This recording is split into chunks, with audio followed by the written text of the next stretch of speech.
Thexar. By Elton Gar. Yup, what you got there is a Thexar, the old wizard said, tapping the door of the building that stood directly across from Linda's shop with his staff. The ring it gave off was hollow and louder than it should be. What do I do? Linda asked, taking a step back from the storefront. She had never heard of a Thexar, but it sounded dangerous. Have you tried putting up a sign that said, "Danger Thexar"? The wizard said, leaning on his staff. The signs I put up disappear, Linda said. Yeah, you got a big un. The old uns can read, the wizard said, planting his staff in the ground, and light ran from the ground up the length of the staff and a puff of light appeared at the top, then faded away. People are disappearing. You've got to do something, Linda said. Can't. Thexars are an endangered species. On a list and everything. I could lose my mage license, he said. As he spoke, the door shook, and the Thexar building shifted from an old brick building to a modern glass and steel building with fashionable clothing in the window. As she watched the building shift, she saw a pair of bright red high-heel shoes appear and knew she had to have them. The old man caught her shoulder as she took a step towards the door and he said, I think it's getting hungry. Realizing she had almost walked through the doorway into the clothes store that couldn't, logically speaking, actually be there, Linda stepped back. The wizard raised his staff, and a white orb of light appeared above it. The light from the street bent and flowed into the orb of light, twisting the way everything looked. Then a beam of bright white struck the Thexar. As the light struck the building, the need to go inside and get those shoes receded to almost nothing.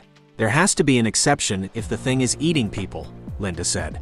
I could request a tribunal, but the Archimages won't be meeting for 3 months, and I reckon they'll care more about the Thexar than the people, the wizard said. What do you suggest then? Linda asked. She no longer felt any urge to go in, but she had seen others walk into the building. Gotta starve it out, the wizard said. How am I supposed to do that? I can block its mind whammy, but you'll still need to convince people to come into your business instead of going into the Thexar, the wizard said. How do I do that? I ain't a shopkeeper, but a good enough sale out to do it, the wizard said. That wouldn't be easy, but Linda didn't see how she had any choice. It wasn't just that the mimic was taking her customers.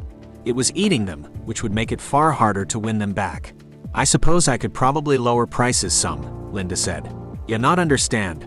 The Thexar will be appealing even without the magic. You gotta go hard if you want to starve it, the wizard said. I've been losing customers, and I had to pay half of my savings to get you out here. If I run a sale like that, I'll go out of business, Linda said. If you don't, people gonna die, the wizard said. Fine, but you better keep your spell up, Linda said. That's what you're paying me for, the wizard said. The shopkeeper slammed the door behind her as Carl leaned his staff against the side of the Thexar and pulled his cell phone from his wizard's robes. "Ik here," a voice on the other end said. "It's done.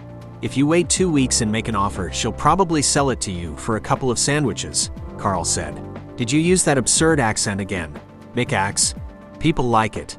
Just keep those people the Thexar captured in one of your hotels for a couple weeks." "The target is paying my salary," Carl said, and he couldn't help but grin. Who said being a wizard couldn't be profitable? Author's note: there isn't a lot to say about this. I wanted to write a short story about a huckster wizard in a world that actually has magic. I didn't think about it a lot beyond that, and that it should be funny. It made me laugh, so that was enough. If you enjoyed this, I share a free short story every week and news about my bigger projects in my newsletter. You can sign up at www.sci-fi.com. Or if you're already signed up and want to help me keep the lights on so I can continue to bring you stories and novels, you can visit my Patreon. Thanks. Elton Gar.